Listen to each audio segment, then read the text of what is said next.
Assalamualaikum warahmatullahi wabarakatuh. Ya, Shalom Jaya. Baik, ini kita akan belajar tentang usaha dan energi, dan ini saya akan membahas tentang dua topik, yaitu tentang usaha dan hubungan antara usaha dan. Mari kita mulai. Kemudian dengan yang pertama yaitu tentang konsep usaha. Dalam fisika, suatu benda mengalami usaha itu terjadi jika memenuhi dua syarat. Jadi yang pertama, usaha itu ditentukan oleh ada tidak gaya yang bekerja pada benda tersebut. Kemudian setelah ada gaya, maka faktor berikutnya adalah perpindahan. Ya. Jadi ada gaya yang bekerja pada benda itu, kemudian benda itu berpindah karena gaya itu bekerja. Kemudian satu lagi yang menentukan itu adalah sudut, ya.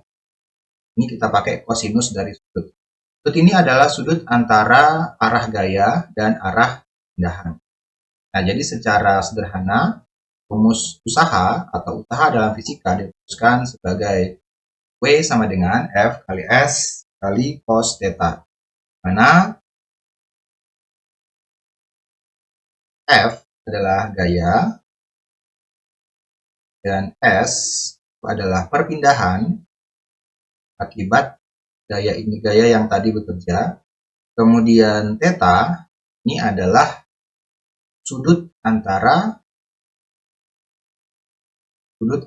gaya dan perpindahannya, sudut antara F, ya. Oke. Kemudian W sendiri itu adalah usaha. Secara sederhana seperti itu. Kemudian yang kedua tentang hubungan antara usaha dan energi. Tapi sebelum ke konsep ini, saya ingin mengatakan kembali bahwa dalam fisika itu ada yang namanya energi kinetik, rumuskan dengan setengah kali massa dikali kecepatan berat. Kemudian ada juga yang namanya energi potensial gravitasi atau EP, rumuskan dengan massa dikali percepatan gravitasi dikali dengan ketinggian. Jadi M itu adalah massa, P itu adalah kecepatan, dan H itu adalah ketinggian. Kemudian ada juga satu lagi energi potensial pegas, ya, P juga. Tapi ini untuk pegas itu rumusnya adalah setengah kali tetapan pegas atau konstanta pegas. Nah, kemudian dikali dengan perubahan panjang pegas dikuadratkan. Kemudian hubungan antara usaha dan energi. Yang kedua,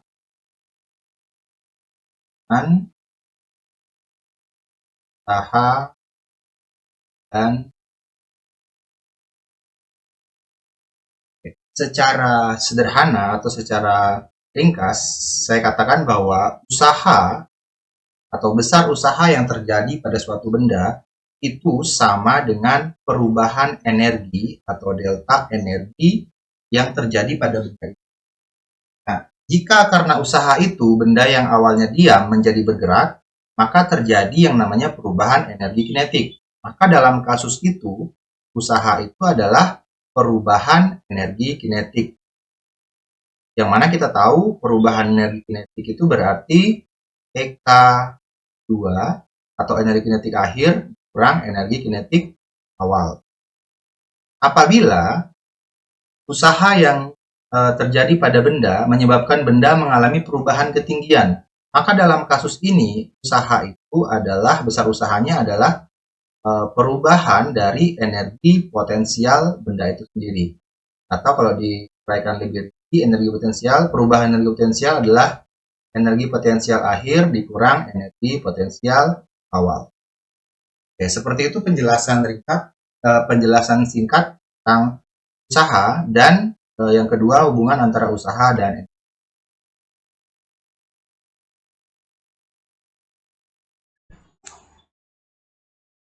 Oke, sekarang kita lanjutkan pada pembahasan contoh soal tentang usaha dan energi. Nah, soal nomor 1, perhatikan gambar berikut. di sini ada sebuah benda yang berwarna merah, kemudian pada benda ini bekerja dua gaya, yaitu F1 dengan arahnya dan F2 dengan arahnya. Antara benda dengan bidang yang di bawahnya, yang garis hitam itu licin, jadi tidak ada gaya gesekan. Nah, keterangannya berikutnya adalah jika benda berpindah 4 meter, besar usaha yang dialami benda adalah sebagai berikut. Oke, nah kita disuruh mencari usaha yang dialami oleh benda ini. Nah, tadi kan rumusnya usaha. Kita pembahasannya. Oke, tadi kita sudah bahas bahwa usaha itu adalah gaya kali perpindahan dikali cos theta. Oke, di sini karena ada dua gaya yang bekerja pada benda, berarti ada dua usaha yang bekerja pada benda. Nah, kita mulai dengan usaha yang pertama, berarti kita cari dulu W1. W1 itu berarti usaha oleh gaya F1. Maka pasang rumusnya F1 kali S-nya sama ya. Jadi kombinasi kedua gaya ini menyebabkan benda berpindah 4 meter. Berarti S-nya sama. Kemudian dikali cos theta. Nah, ini adalah sudut antara gaya dan perpindahan. Oke, kita lihat. Bendanya ini kan kalau bergeraknya kalau bukan ke kiri, ya kalau bukan ke kanan ya ke kiri. Nah, artinya arah perpindahan benda itu datar. Kemudian arah gayanya serong, berarti antara theta ini adalah sudut yang datar dan serong, berarti sudut yang ini yang dimaksud 30. Oke, sekali lagi, karena kedua gaya ini, benda ini kemungkinannya bisa berpindah ke kanan ataupun berpindah ke kiri. Kita belum tahu itu, yang pasti ke kanan dan ke kiri. Dan arah kanan kiri itu berarti arah datar. Oke, jadi arah perpindahan benda nanti adalah arah garis mendatar, anggap saja arah yang ini. Kemudian arah gaya untuk F1 itu kan yang arah yang serong ini. Nah, berarti sudutnya adalah sudut antara arah datar dengan arah serong. Maka sudutnya yang ini yang sudah diberikan, yaitu yang 30. Berarti di sini kita gunakan cos 30. Oke, setelah itu kita masukkan nilainya. W1 itu adalah 10 dikali jaraknya tadi adalah 4 dikali cos 30 ya. Cos 30 itu atau gini aja, saya ganti saja dulu supaya operasinya lebih sederhana. Jadi saya ganti di sini sudutnya 60 ya. Supaya nanti untuk pembelajaran awal ini operasinya jadi sederhana. Nah, berarti di sini sudutnya 60, maka di sini cos 60 gitu. Nah, cos 60 kan 1/2. Jadi W1 itu adalah 10 kali 4, 40. 40 kali 1/2 itu adalah 20 joule.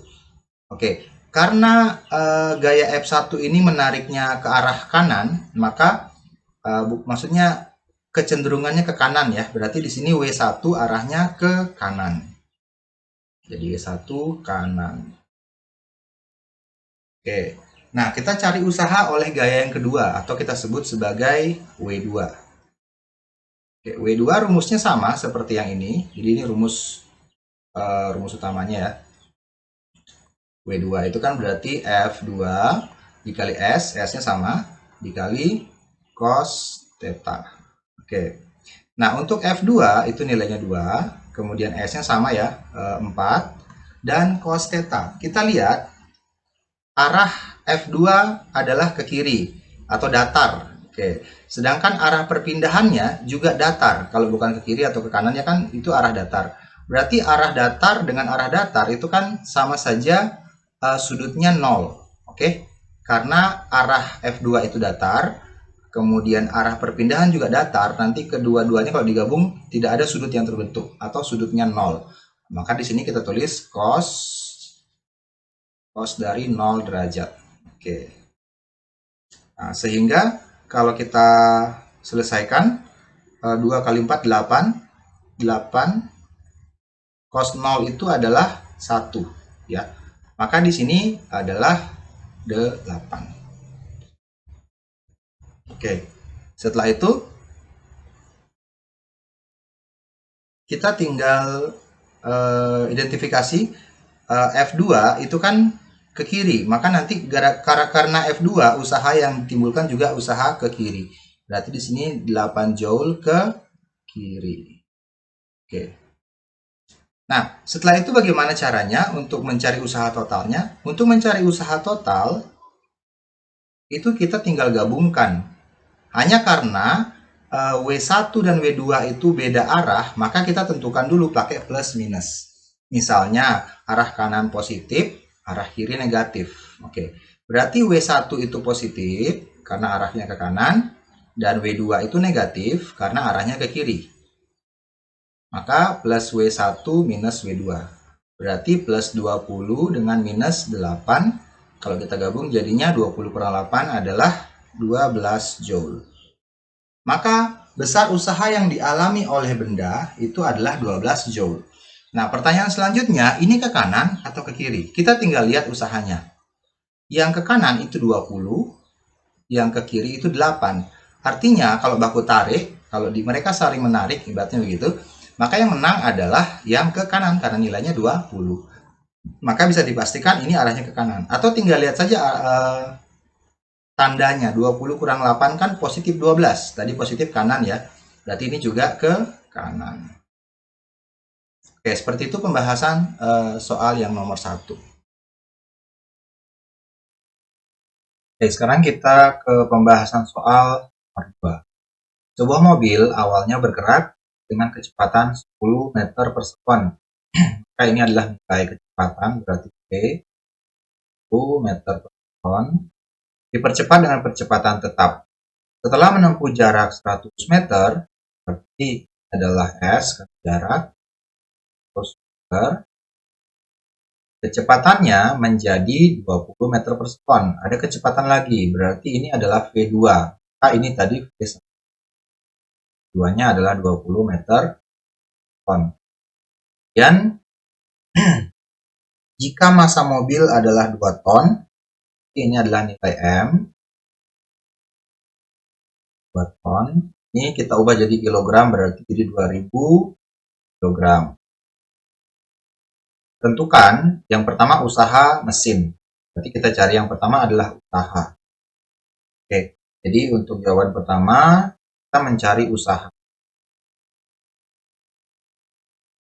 Untuk mencari usaha, ada dua rumus yang sudah saya perkenalkan sebelumnya, yaitu yang pertama, usaha sama dengan F kali S kali kuota.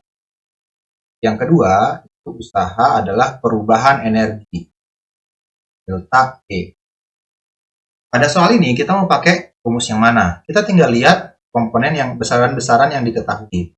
Kalau kita mengacu pada rumus pertama, itu tidak ada gaya yang ditahu, jaraknya ada, tapi gaya tidak ada, kemudian sudut juga tidak jelas diketahui.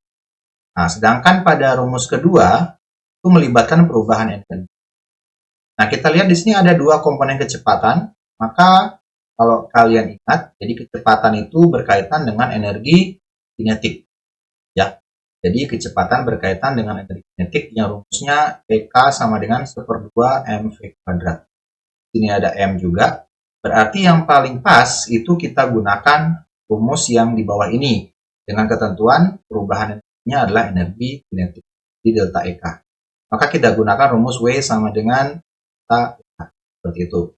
Dan secara otomatis rumus ini kita tidak gunakan di soal yang pertama ini. Oke, kita lanjut. Maka di sini usahanya adalah delta EK. Karena delta EK itu adalah energi kinetik akhir kurang energi kinetik awal. Oke, kita tulis lagi usaha sama dengan EK2, itu berarti rumusnya 1/2 M V kuadrat. Nah, karena di sini EK2, maka ini V yang dipakai V2. Kurang EK1 berarti 1/2 M V kuadrat. Karena EK1 berarti di sini V yang dipakai V1. Selanjutnya kita tinggal substitusi angka-angkanya.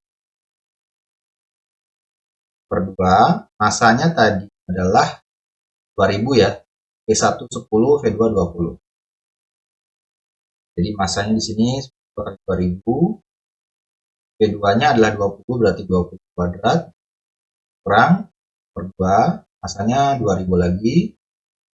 V1-nya 10, kalau 10 berarti 10 kuadrat. Oke, kita buat simpel aja. Berarti 2000 dibagi 2, itu sisa 1000. Kemudian 20 kuadrat itu adalah 400 ya. 400 kali 1000 berarti di sini 400 kurang 2000 bagi 2 sama tadi ini 1000. 10 pangkat 2 100. 100 kali 1000 ini 100. Maka kalau kita kurangkan, usahanya adalah 400.000 dikurang 100.000 yaitu 300.000 joule. Oke, seperti itu cara mengerjakan untuk bagian A. Kemudian untuk bagian B adalah gaya tarik mesin.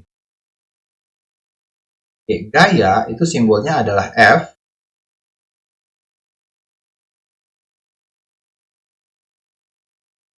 Oke, yang B itu dicari berarti F-nya. Nah, untuk mencari gaya, kita ingat kembali rumus usaha apa saja. Seperti yang tadi, yang ada gayanya adalah rumus yang ini. W sama dengan F kali S kali cos. Maka untuk mendapatkan gaya, kita gunakan rumus usaha yang pertama, yaitu W sama dengan F PS kali cos. Seperti itu. Kemudian untuk nilai usaha, tadi kita sudah dapatkan. Itu nilainya sebesar 300.000 joule. Oke. Nah, untuk nilai usaha kita di sini 300.000. Dan gaya dicari. S atau jaraknya adalah 100. Nah, dalam kasus soal seperti ini, gaya tarik mobil itu pasti searah dengan perpindahannya. Maka di sini sudutnya adalah 0, sehingga kita pakai cos 0 derajat. Oke, cos 0 itu adalah 1, coret saja. Sehingga untuk mencari gaya tarik mobil itu tinggal kita bagi 300.000 bagi 1. Kita 2, 0. Ini gayanya sisa 3.000. Oke, seperti itu pembahasan untuk soal nomor 2. Oke, selanjutnya kita bahas soal nomor 3. Oke, dari soal ini katanya Ani yang bermasa 35 kg, berarti di sini diketahui nilai massa ya. Sedang berada di lantai 1 rumahnya. Oke, kita pahami dulu dia ada di lantai 1. Saat ini sudah waktunya belajar dan Ani berjalan ke kamarnya di lantai 3. Oke, dari lantai 1 dia naik berarti jalan lewat tangga gitu ke lantai 3. Jika jarak antar lantai rumah adalah 4 meter, tentukan usaha Ani. Nah, yang pertama usaha, yang kedua diminta gaya. Nah, di sini kita perlu pahami konteks dari soal ini. Oke, kita misalkan, kita sketsakan ini rumahnya Ani lantai 3. Ini lantai 1, di mana kita tahu lantai 1 itu ada di tanah ya, selevel dengan tanah. Ini lantai 2, dan ini lantai 3. Oke, misalkan kita ilustrasikan seperti itu. Ini lantai 1, L1 gitu. Ini lantai 2, L2, dan ini lantai 3, L3. Berarti awalnya Ani berada di tanah, karena lantai 1 selevel dengan tanah ya. Maka kita pahami bahwa di sini, di awalnya di lantai 1, ketinggian Ani dari tanah itu adalah 0. Berarti dari soal ini kita dapatkan bahwa ketinggian awal, tinggi itu adalah H1 sama dengan 0. Di sini ya. Berarti ini Ani awalnya. Di sini H1 sama dengan 0. Oke.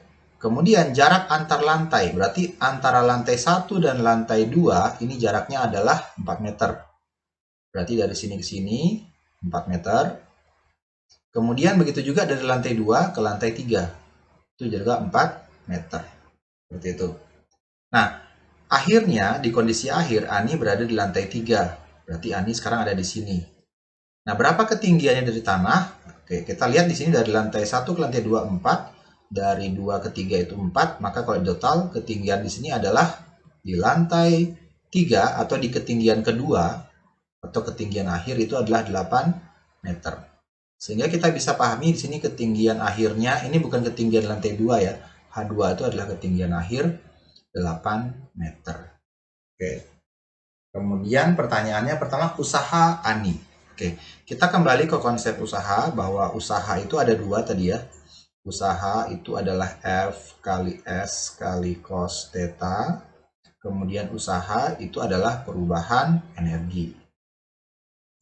Oke, dalam konteks soal ini yang ditahu adalah massa dan ketinggian. Oke, maka yang paling pas kita menggunakan konsep energi, karena kalau kita mau cari gaya itu tidak diketahui, ya. Oke, jadi sekali lagi ini kita simpan dulu, kita gunakan rumus yang ini.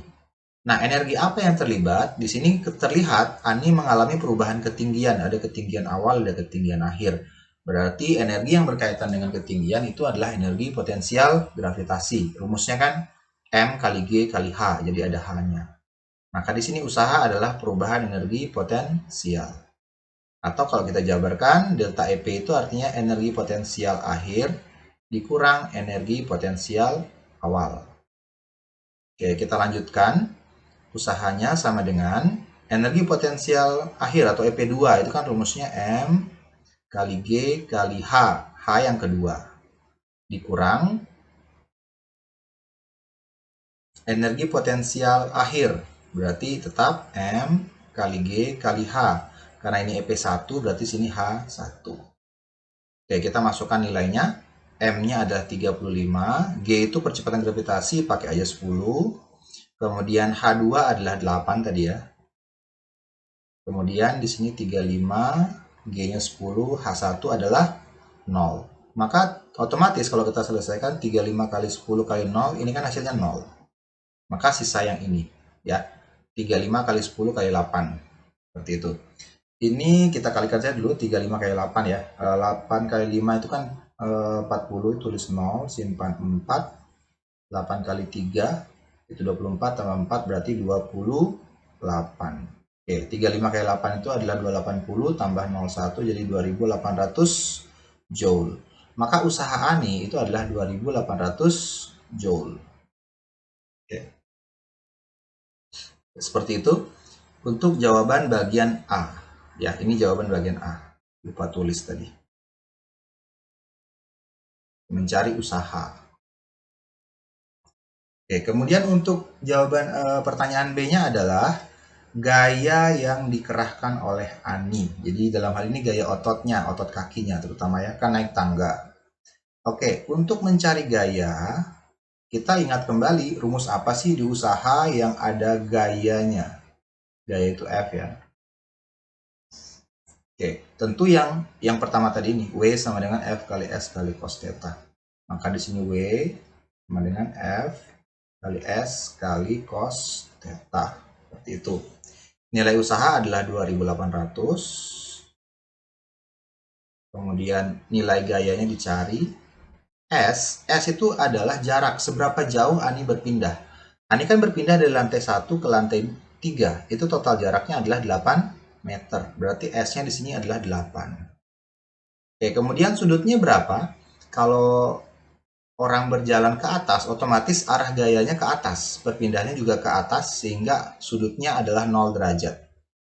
Karena arah gaya dan arah perpindahan itu sama-sama ke atas, maka sudutnya 0. Maksudnya bukan 0 derajat ya. Ini dia pakai cos 0 gitu. Cos 0 derajat. Oke, cos 0 adalah 1, berarti di sini F adalah 2800 dibagi 8. Oke. Nah, kalau kita bagi, ini dapatnya adalah 350 Newton. Maka gaya otot yang dikerahkan oleh Ani adalah 350 Newton. Oke, seperti itu pembahasan untuk soal nomor 3 bagian B. Dan demikianlah pembahasan dan materi untuk topik usaha dan energi kali ini. Oke, terima kasih atas perhatiannya.